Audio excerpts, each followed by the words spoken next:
अस्सलामुअलैकुम वरहमतुल्लाहि वबरकातुहु असी फेसबुक ताइना अखोगी करी अमा थेंगजै अखोई KKL की एडवाइजर ने हाइबा निपा अमखकना जिहाद की मतांगदा अमसुंग इस्लाम की मतांगदा उफम खरा थमलई अदु लोनना मदुगी उफम अदुदा माना लव जिहाद कोई मिस इंटरप्रेट तौबा अखोगी RSS ना कोइन तब वर्ड अमा लव जिहाद हाइबा दि मतांग समान तेन तक परोल अमा थम्मी महाग असी तसेनमा आइगी यeknabadi natte khoi aigi yeknab leijade maramde aidi Quran matungina insan meba ama fobo yeknabi wain tambide madugi proof su ai pijarake aduga Quran gi matung injaba aina asi aigi ipa saklaba adugumba are KKL gi advisor asida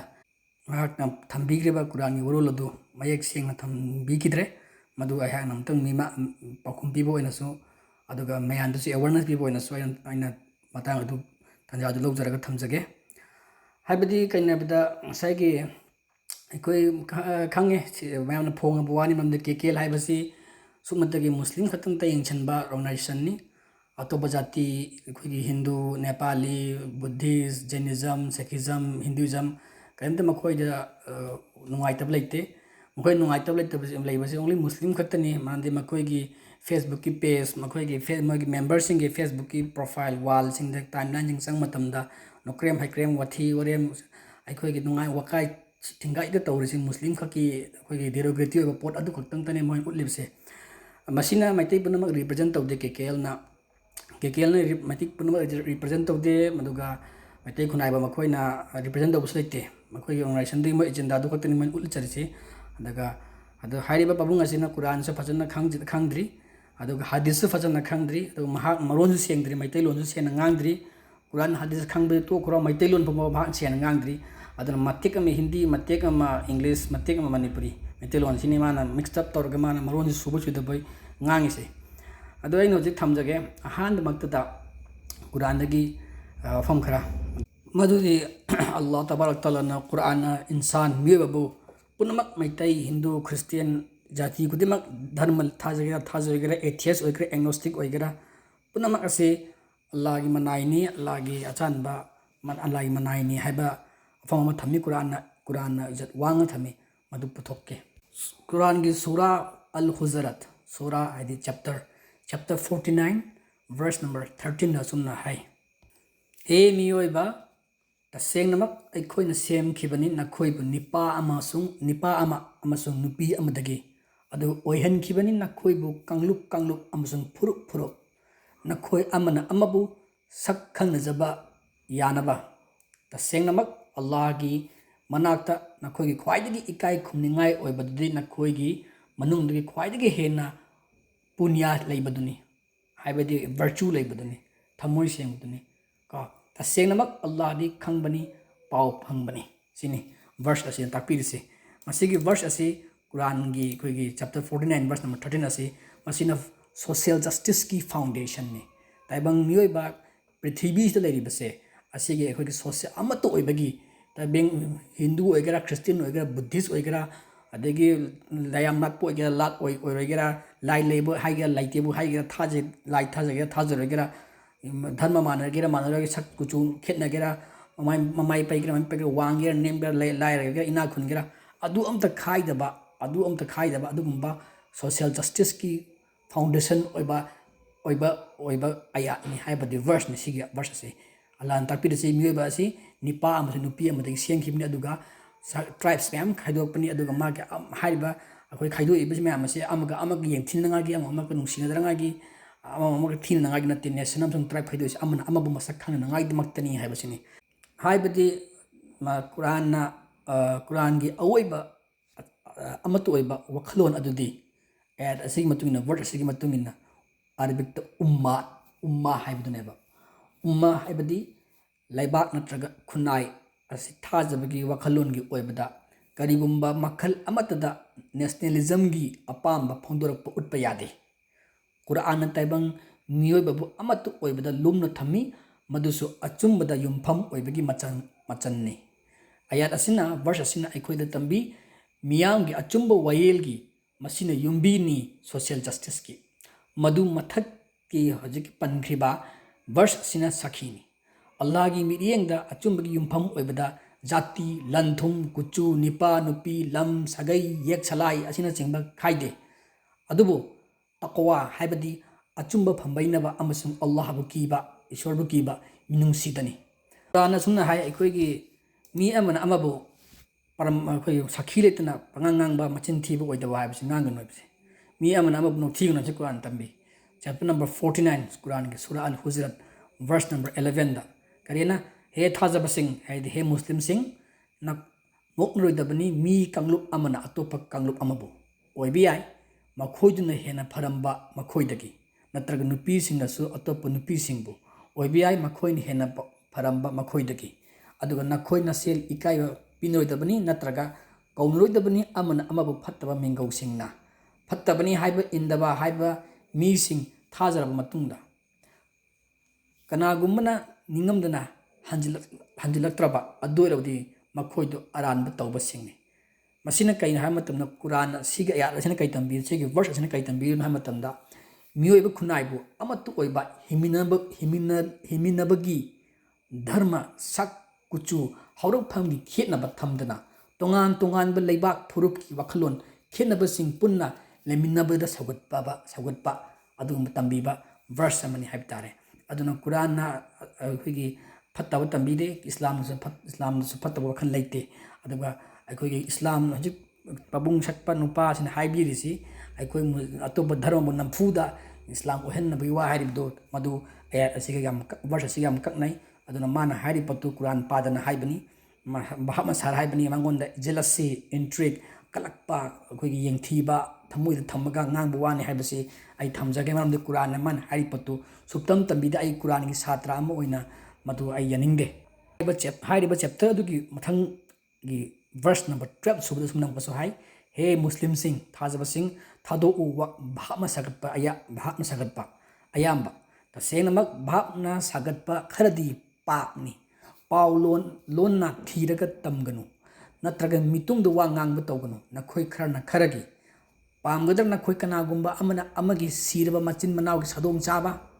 soidarmak makhoina madu tukachabane kiyo Allahu tasenamak Allah di ningamdana hanjinjarpabu yabibani kanbi haibani sine aikogi ayat asan tabirse masiga ayat asana aikogi miyoibabu aikogi protection tawbagi haidi human dignity se protection tawba yani kanagumba maiti oira hau oira hindu oira mibu badnam tawba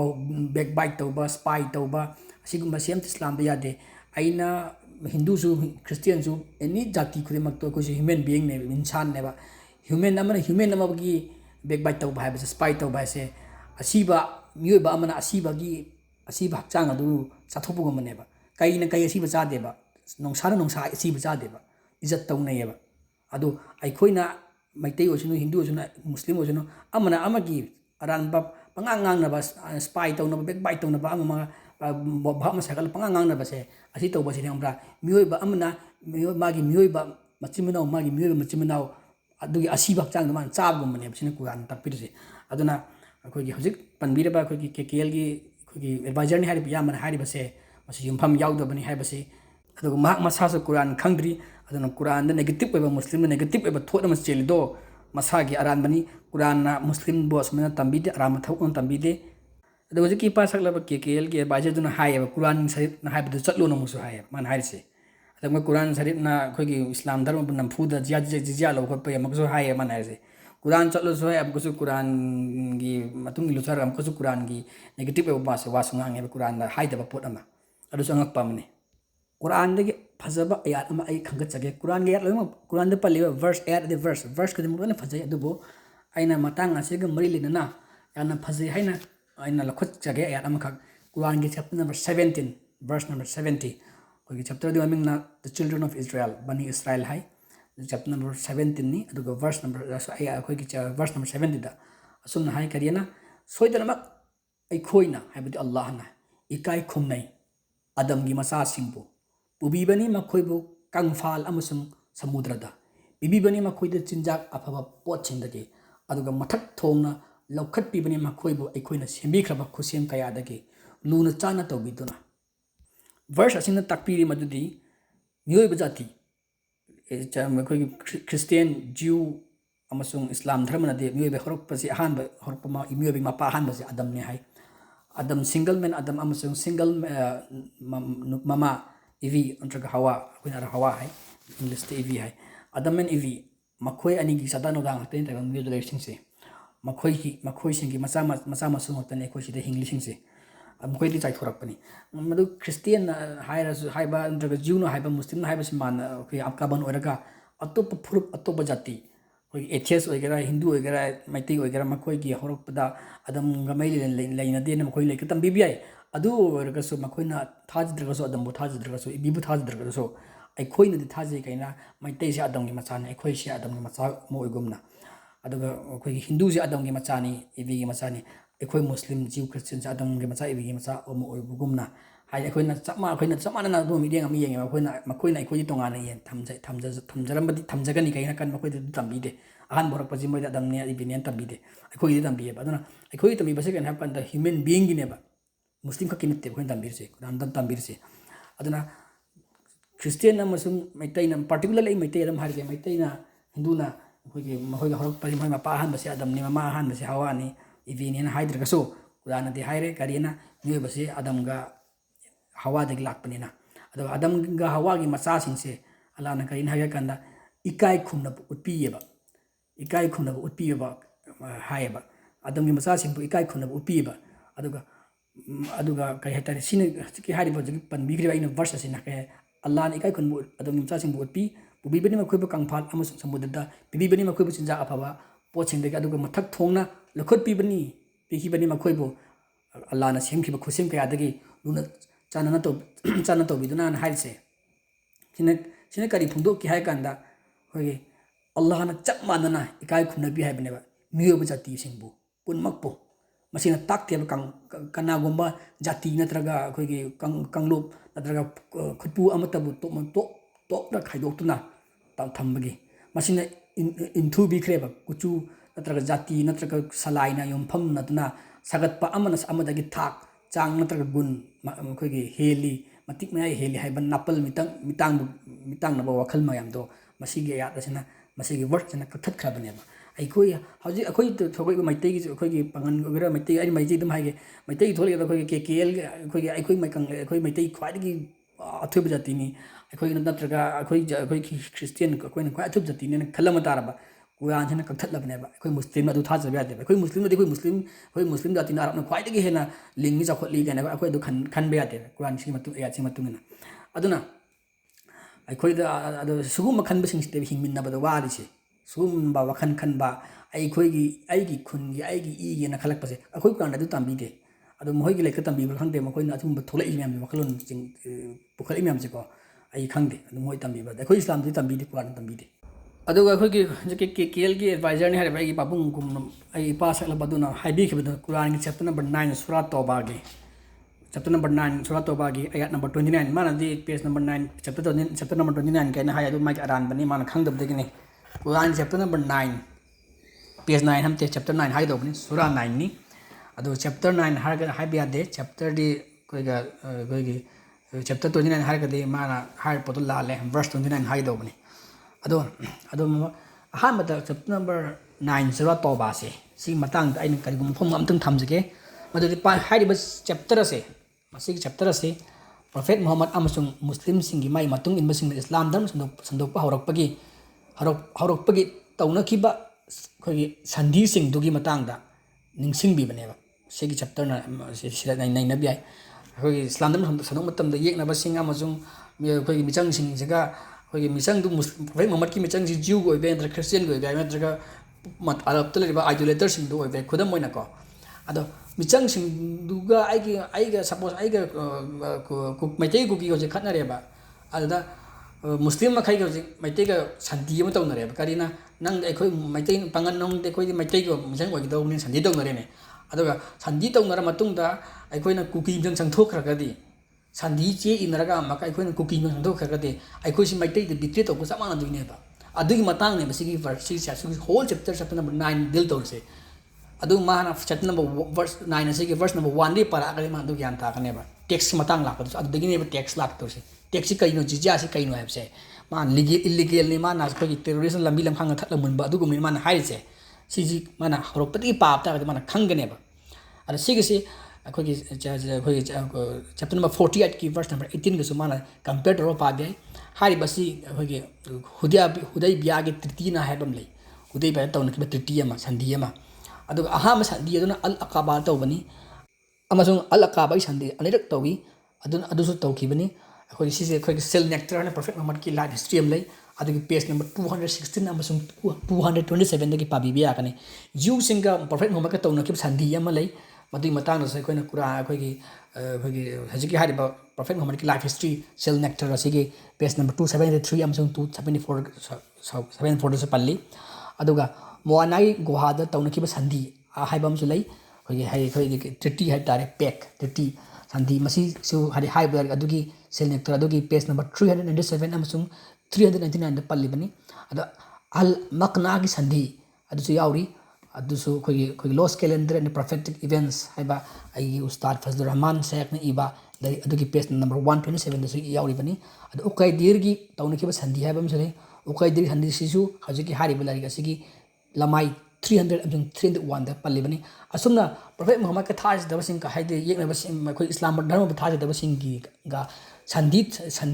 शांति की संधि कया तौनखियबा अदुब हाइबसिंग असि मखोइना खुदोंग साबा येंगलगा संधि अदु लेना संधि अदु दी खुदोंग साबा लौरगा मुस्लिम बु मुथनबा इस्लाम की मयोक्ता होतनरकपा येंथीरकपा अदुगी संधि अदुगी इकाई खुनबदु मखोइना उलक्तबा थुगाइरकपा खुदम ओइना बनु कैनुका हाइबा अखोगी ट्राइब अम लई जिउगी मखोगी संधि तौनखि प्रॉफेट मोहम्मद का अदु हारिबा संधि अदुगी मतंग येंगबे हारिबा लाइक सेल नेक्टर अदुगी पेज नंबर 329 अमसुंग 330 दा अदुगा कुरैशना हारिबा हुदैबिया की संधि दु थुगाइकी बनु बकर अमसुंग बनु खुजागी मी कया हातुना अदु अल वकीदगी ना इब अल मगाजी की literature volume number 2 like volume number 2 page number 742 दा येंगबी यागनी मखोगी असिगुंबा फत्तबा लिचत सी सही क्या येंगला मतुंगदा तंगाई फदबा ओइरखी असिगुंबा आर्टलेक्टबा संधि असि पुमतोक तोकथोकपा अदुदने अल्लाहना चैप्टर नंबर 9 वर्स नंबर 1 दा थदतनरबनिना हाइरेसी मरि थदतनरबनिना हाइरेसी अदुना अखोई अदु मसी हारि पोसी कुरान की चैप्टर नंबर 8 की वर्स नंबर 58 के सो कंपेयर टू पामिना भी आई अदुना नियम चुमना लाउथोकपिखिबा वकाई थोबा मखोई तौबम मखोई थबम मरि चेफोंग पीदना अमसुंग खुदोंग चाबसुंग पीखि संधि थुगाइदबसिंगदा मखोई तिन्नबदु कया काइदना चथनबगी लेपनखिबा मतमदुनी मतमदु सुद्रिफावा हाइबसे सी मतंगदुनी नैनरिबसे अखोगी चैप्टर नंबर 9 सूरा अल तौबा नैनरिबसे अदुगी संधि अदुगी मरि लेनना मदुगी मतंग नैनरअगा अखोगी चैप्टर नंबर 9 असी अखोगी पाबीबा तारगदी हिस्ट्री से यंगा पाबीबा तारगदी फजगी इपा सलबा के केल वाई के बाजरदुना अदुगी मान मयक सेन खंगलमगदबनी कुरान सिदा पल्लेबगी जिजिया करिनो हाइबसे जिजिया दि मतंग वर्स नंबर 29 अदु माना वर्स नंबर मथक के वर्स सिंदुग परक तारगदी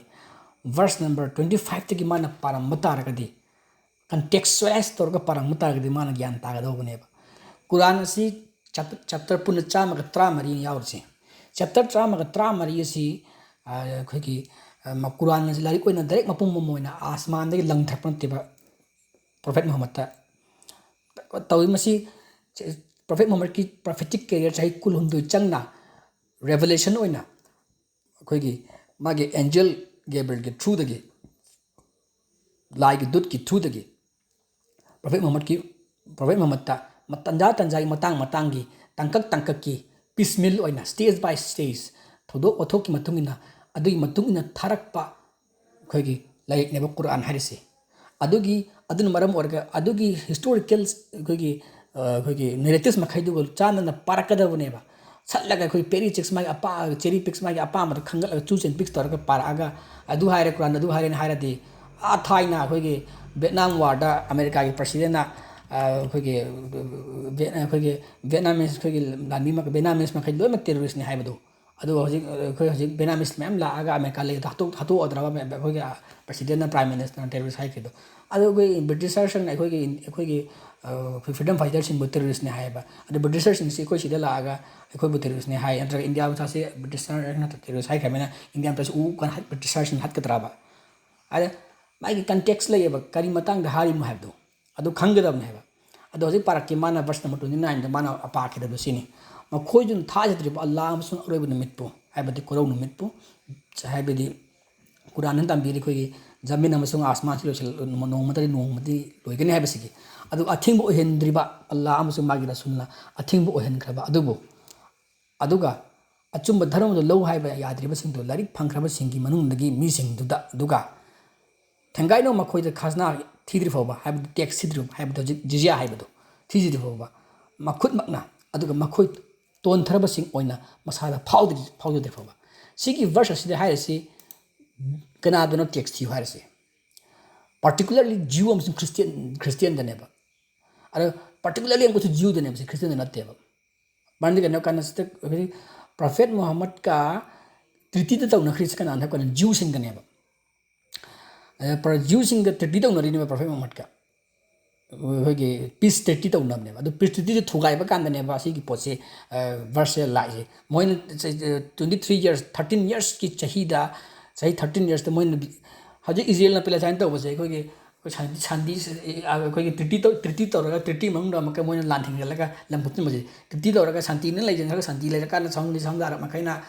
पेला आर मखैना शांति तौग्रेना फमदन सादना लेरिङैदा शांति मंग सोम कना खुलाइ सिल्लांगबा अदु शांति मंग खुलाइ सिल्लांग अमका अटैक तौबदु अमलंग कोचनबा असुगु मसी सिगी हजि प्रेजेंट वर्ल्ड जो उरिसे सी थाने नहीं तौला आपने सी प्रोफेट मोहम्मद के मतलब अखोई मुस्लिम शांति हाइगदी कोई खुलाई सिंग नंदे अदुगी फत्तबगे कोई वाला लोंग तौदेबा मखोई शांति दौगदी मोई शांति मंग तो लालोंग तौए मखोई अदना सीनेबा अखोई सिदे कुरान मखोई हिस्ट्री से कोई रिपीटेडली तौला आपनेबा सिगी प्रोफेट मोहम्मद की लाइफ हिस्ट्री पाबदन कुरान की हिस्ट्री पाब कांदा मैतै सिंग उगनेबा सी वर्ल्ड की मीने उगनेबा खांगेबा से पोसे Using aduna sida hairisi makhoi adugumba treaty du thugairaga makhoi musrik singi haibadi makka gi Prophet Muhammad ki mayok lepli badu community musrik singdo makhoi gi mayok to makhoi gi mahoi bichang waraga Prophet Muhammad itu tor Islam muthana bhot Prophet Muhammad ki community lochana bhot pa adi matang lakpane ba adu mangda sahi 13 years adugi laiba marida asmaina tatana adum treaty ka thuga hadan thuga to thuga kan aji pan ki mate khara pan ki ba treaty singdo adu thuga jo asum lakpane अदु अरोई बोइना मसीदी lotion अदु त अल्लाह अदु अरोई बदा सिगे अरोई बो वाही ओइना सि थारक पने खजना थी नबे वासे अरे खजना थी बसी अकोई नमन हादना कोई थियन बनते हो कई कन पनिशमेंट है बस मान 30 दु थुआई हेबी पनिशमेंट ने बे पिने 30 से अकोई सि पिने से अदो खजना थी बसी इलीगली कोई मुस्लिम लेबला मि खुलाम खुदे मुक्त खजना थी बगे नंफुद ओलन बगे खाना हाना जे पबंग न कोई इपा सकलबा अदम केकेएल के लीडरशिप माना एडवाइजर माना पनबिखिबदो फरेने मलेशिया से इस्लामिक कंट्री ने मलेशिया दी हिंदू 40% ले कनाना पुनाना फूद मुस्लिम ओलन बगेने इंडोनेशिया से मुस्लिम कंट्री ने इस्लामिक कंट्री ने असिदे हिंदू मैतै और इंडिजिनस में लेसी कनाना फूद ओलन गिने अदगी होजे अरब कंट्री द अरब की ज्यू अरब की क्रिश्चियन ले कना करम मतम द करम चाही द करम इरादा नंफूद इस्लाम ओलन गिने अब हाइबियो हजिक लेरिबा मैम सिंह से पाकिस्तान दा हजिक लेरिबा हिंदू सिंह से क्रिश्चियन से नमदन इस्लाम हन बांग्लादेश दा लेरिबा हिंदू सिंह नमद मुस्लिम कंट्री 57 ले करम मुस्लिम कंट्री नेशन नमदा अदु मतौ खिगेबा तोखरो अदुना भाम सागत लगा वांगांग मसे ngangoisi लेबाक थोगा प्रजा म्यांग रिप्रेजेंट तौ तारगदे मयेक सिंगना असिंग मवारो लम लोलगा रिप्रेजेंट तबियो अदुगुंबा अखोय कोची थांगबा अदुगुंबा थमोइदा करिगुंबा पोट अमा हुरानबा लौसिंगम फुम थमगा थमोद हु पुरग चिनबान खुईना वांगांग तौबीगनो अखोई अखोई इस्लाम तंबी ममारी लोमदो अखोई अरबित मुनाफिक कौवे कुरान मतंग चैप्टर नंबर 2 पल्ले मधुसे पाबियो अखोई suggest chapter number 2 Quran chapter number 2 खक पाबियो पुम पादबसु चैप्टर नंबर 2 खक पाबियो मधु स्पिरिचुअल इनसाइट फंगनी अमदुगा खजना थीबे वाफम से मुक्स हैरके खजना थीबसी यामना अनजस्ट ओइन खल्लगदी हौजे अखोइना टैक्स थीरसी लमगी टैक्स थीर इसिंगी टैक्स थीर चांग थकनबई टैक्स थीर सरकार अखोइना टैक्स पीरी म्याम से असिना डबल फत्ते अखोइ अदु कंपेयर तौ तारगदी डबल द अनजस्ट ओइ कंपेयर तौ तार ट्रिपल द अनजस्ट ओइ इस्लामिक खजना से यंगर तारगदी ज्यू अमसुम क्रिश्चियन से खजना थी मतम द हदीसता पल्ली माना हदीसता पल्ली दिन सुमा आराम बवानी आराम बे इंटरप्रिटेशन तौबनी हदीसता कनागुम अमतबो 40% यौरदे 30% यौरदे अदु तवदा तवन लेते खजना हारिसी सी पीबगी कांदा अमकसु prophet Mohammad rules and regulation lay down तब हदीस करीना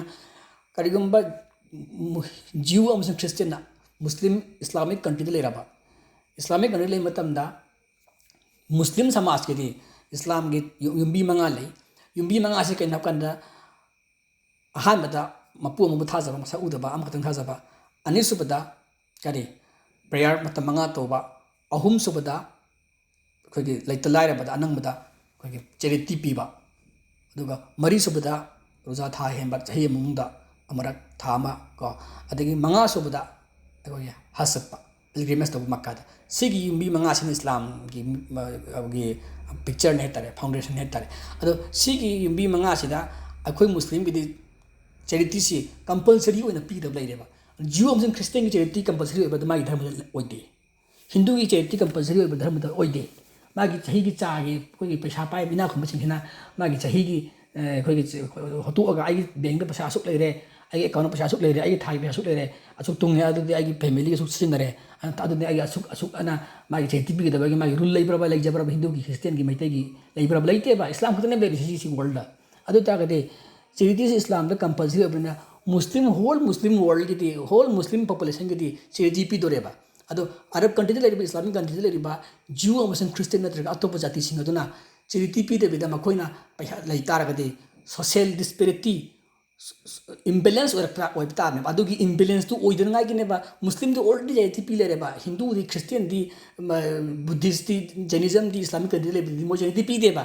मो चैरिटी मो कंपलसरी ओइदेबा अदु तागदे कमाइना अदु सरकार खसना थीब ताएबा kind सोसे अदुदि मखोइ खता तुम पैसा पारगे मुस्लिम मखैना कमाइना लेबियागनि अदुगी इम्बेलेंस तु होलकना गाय नंबर 1 अदु अमसुनी नंबर 2 द कइन हाबा कांदा कई कानम खुदोंग चापिए काना सी चैरिटीसना सी खसना पीबसना सरकार दा नन मुस्लिम सिंगना इस्लामिक कंट्री दा कई कांदा मखोइ प्रोटेक्शन तवेबा अरे हजिक इराक ता लांदारेन खल्लो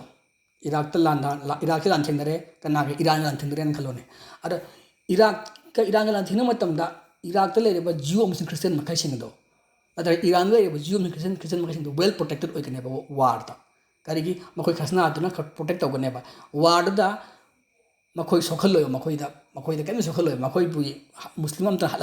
हललोय अदर इराक का नतगा अखोइगी इजराइल लांदारेन खल्लोने इराक का नतगा अखोइगी सीरिया का नतगा सीरिया का कईगा अखोइ क्रिश्चियन कंट्री अमल लांदारेन खल्लोने अदर क्रिश्चियन कंट्री का लांदा मतंदा सीरिया ले क्रिश्चियन मखै सीरिया की मुस्लिम मखै हललोय कई नाब का मान खसना थी फी अदि पॉलिसी यावग्रेबा अदुना ngसागी मांगोंदा मागी सिटीजन नि मागी मुस्लिम नेबर मखै मांगोंदा कुछ लांबियारो सोक्यारोबा मागी सिटीजन ओइ लेगनेबा अदो अखोइगी मुस्लिम अखोइगी हुजिकी लेबा इंडिया बदी अखोइ मुस्लिम ना वेल सैक्रिफाइस का याम तकुसु इंडिया लेबा किदा कनाना सिंथाना बिगिने के ला सिंथाना बिब्रो पंगन कथोख्रि म्याम सिंग मणिपुर की था सिंथाना देना अदगी इंडिया ना सिंथाना देना सिंग हारब कांदा पॉलिटिशियन म्याम सिंथाना दे कनामता अखोइगी एनसीईआरटी दबु मुथल हिस्ट्री सिंथाना दे मयक लारबन ही असि एविडेंस ले रपोनी हाइबदि कैना कांदा अखोइ पार्टिसिपेंट तों सिंथाना दिबेबा अदो इस्लामिक कंट्री अदुदा लेरिबे हिंदू अमसुं बुद्धिस्ट अमसुं जैनिज्म अमसुं क्रिश्चियनिटी मखोइन हेना लाइफ सोशल सिक्योरिटी मोन एंजॉय तौबे हेलेबे कोई मुस्लिम मचा अखोइ इंडिया दा लेबे दे सि सेंग हाइगेबा मखोइन हेन एंजॉय तौबेबा अखोइ सिदा अखोइ चैरिटी अखोइ सही खुदिंग चैरिटी पी प्लस अखोइ सरकार टैक्स कायेबा हिंदू मैतै दो मोइ चैरिटी पी देबा के खतने कारसे कनाना हेन कथोपे हेले समाजता कनाना सोशल सोसाइटी थबु तौबे हेले समाजता येंगसेबा सिगुम सोशल डिस्प्यूट याम लेयेबा खजना थीबा अदुगी मागी खजना थीरी वरी मनुंदा वा मेम लई अदु लव जिहाद की मतंग नमाय मान हाइजे लव जिहाद मुस्लिम ने मसा खंगा अदुम कोयु नुपी दु मैतै नुपी दु हिंदू नुपी दु अदुम कोयु नाय अदुगा नुपी फमनान नराग लो नम तौरा मतुंगा मुस्लिम ना हारगा चेन ब्यादा अदुम लव जिहाद का दिसप तौब कौगे अरे भाई मुस्लिम नुपी हिंदू नुपी ने मैतै नुपी ने मुस्लिम नुपाई खंगाउ चिंथम उन लोन कपनी कना लोट लिमनो KKL की अखोइगी एडवाइजर ओरिबा अखोइगी सीनियर एडवाइजर ने ओरिबा इपा चलो मा असे मुस्लिम की हकचांग कइनो खंगद्रि माले मुस्लिम ममित मुस्लिम माइथो मुस्लिम मनातो मुस्लिम की वंगांग संगांग मुस्लिम की स्टाइल कनात लोट ngam मैते साब लोट ngam मैते सारे मुस्लिम लोट ngam मधु ओइदब वानी मधुई मचिन थी भाइरसे आई अमानी लेरम बे खंगदे मचिन थी बने बा मैते मालस मै पंगन मना सना सना होतबनी फोन यंग मतमदा अदो मना हुतलोय मैते मालसो मैते मान मैम ले खंगी पंगनदा अदो हुत्ते अदगे मका हाइरोक्ता पंगन मांदा मैते मैम ले अदो मसक्ता पंग मैते मालसो लोनथोरक तोथोरकदा अदो से मैते नेत्र पंगन ने खंगबनी मैते मान पंगन मैम ले मखोइदसु मखोइन तोरकपा मखोइन सेतोरकपा थबुकता खंग ngam अदि मथक्तसु मका मा नुपीदुना खंगरिब नुपादो पंगन नुपादो कोगी मैते सारिदो माना अरुण थबुक तो मतम आराम थबुक तो मतम डिसिप तो बाबि डिसिप तो होम सुवा लेते कना कना मा ओक तब थबुक तो मद आराम थबुक तो बद नुमिनम ग्यान तो मतम खंगलाउ जिंग थब दम पंग उन कक्पद दम उरने बा मैते हम तो उन कक्ति बिथरि बिदा आ डॉक्टर की मागे मेडिकल की आम अमे का अम्बदि लेरम भयाई मैतेदा अदो पंगन दे लोइन उन काए अदो उन कक्प पंगन ना मका मैते सारगा नुपी फमनाल लाई नत्रगा अदु मंगलमी अदु जिहाद तौगिन नम डिसिप तौइ हाइबदुदि अदुदि हेंजिन बुवानी अदुदि पाबुंगना हजिकी अखोगी इपा सलबा मा केकेल वाहि केकेल की वजर ना मदु हेंजिन ना बंगांग ngang बुवानी मदु मदु पृथ्वीना यारदब वानी इबन अंगांग मचा मैते मचाना सु यारदब वानी अदुना लेरमगनी पंगन मचा ओक्तबा अदु आई कंखप नते अदु अदु अदु कंखप ओक्तबा कंखप मीदो अदु इस्लाम धर्म तंबी बने लब जिहाद नि हाय नबैद मक्ता अदु मिंथोन अदु चुन नबैद मक्ता अदु की टर्मिनोलॉजी अदु अप्लाई तो नबैद मक्ता मदु अखोगी डिसिप तौरगा तौरी मे हाबदि हाय न लनाई कोइ न ओक्तबा हम रेंगने बा नुपीदुना पंगन ने खंगद बाइसे मैते नुपी मखै ममित टांग तारा तारे बा ख्वाइदि पंगिसे मैते नुपी इनोसेंट ओइना पसु कंखत कनो बा मैं पंगन नुपा कंखत ओइगे ओक्तबदु मैते नुपी इनोसेंट ओइना हाइगनो बा पंगन नुपा डिसिप तौना होना मा इनोसेंट ओइ हाइगनो खंगाउ चिंथप कान उन कक्पने बा अदे मका